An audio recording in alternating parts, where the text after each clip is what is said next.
நீங்கள் ஃபன்னாக ஜாலியாக ஃபன் கேம்ஸ் இல்லை ஏதோ ஒன்று ஜாலியாக ஹாபி மாதிரி விளாட்றது யார் கூட சார் விளாடுவீங்க?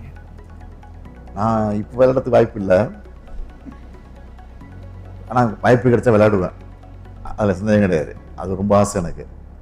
எங்கேயாவது ரோட்டில் கிரிக்கெட் விளையாட பார்த்தா நானே போய் பேட்டை பிடிச்சி அவங்கள விளையாடிட்டு வந்திருக்கிறேன். நான் சின்ன பிள்ளையா ஸ்கூலில் படிச்சுட்டு இருக்கும்போது ஸ்ட்ரீட்டில் கிரிக்கெட் விளையாண்டுருக்கோம். எங்கள் ஃபாதரே வந்து கிரிக்கெட் விளையாண்டுருக்காரு, தலைவரே. அவருக்கு நம்ம போலிங்கெலாம் போட்டிருக்கேன். நான் வந்து போலர், எனக்கு அதில் ஆஃப் ஸ்பின் தான் நல்லா போடுவேன் நான். அது மட்டும் இல்லாமல் ஸ்கூலில் படிக்கும்போது பார்த்தீங்கன்னா புக் கிரிக்கெட் விளையாடுவோம்.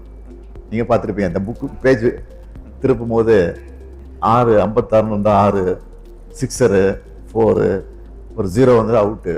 உங்களுக்கு தெரியும், எனக்கு பல பேர் தெரிஞ்சிருக்கும். அந்த மாதிரி விளையாண்டுருக்கோம். கிளாஸ் நடந்துகிட்டு இருக்கோம், நான் பாட்டு பசங்க விளையாண்டுட்டு போதேன். அதெல்லாம் ஞாபகம் வரும் எனக்கு. கிரிக்கெட் அந்த அளவுக்கு பைத்தியமாக இருந்தவன் நான் கிரிக்கெட்டில். Actors, cinema actors cricket match போட்டு சேப்பாக்கில் அதுக்கு நடந்த மேட்ச்சில் நான் கலந்துக்கிட்டப்போ நான் என்னோட டீமில் எங்கள் சினிமா நடிகர் டீமில் வந்து நான் வந்து போலராக என்னை செலக்ட் பண்ணிட்டாங்க. 3 விக்கெட் எடுத்தப்போ. அப்படியா சார்? ஆமாம். அதை பற்றி கொஞ்சம் ஏதாவது சொல்லுங்கள் சார். டி ராஜேந்திர சன் இருக்கார், அவர் சிலம்பரசன். அவர் ஆப்போசிட் டீம் விளையாண்டாரு. நடிகர் நெப்போலியன் விக்கெட்டு, இன்னொருத்தர் சரியாக போல 3 விக்கெட் எடுத்தாங்க. எல்லாம் ஆஃப் பிரேக் போட்டு தான் எடுத்தேன்.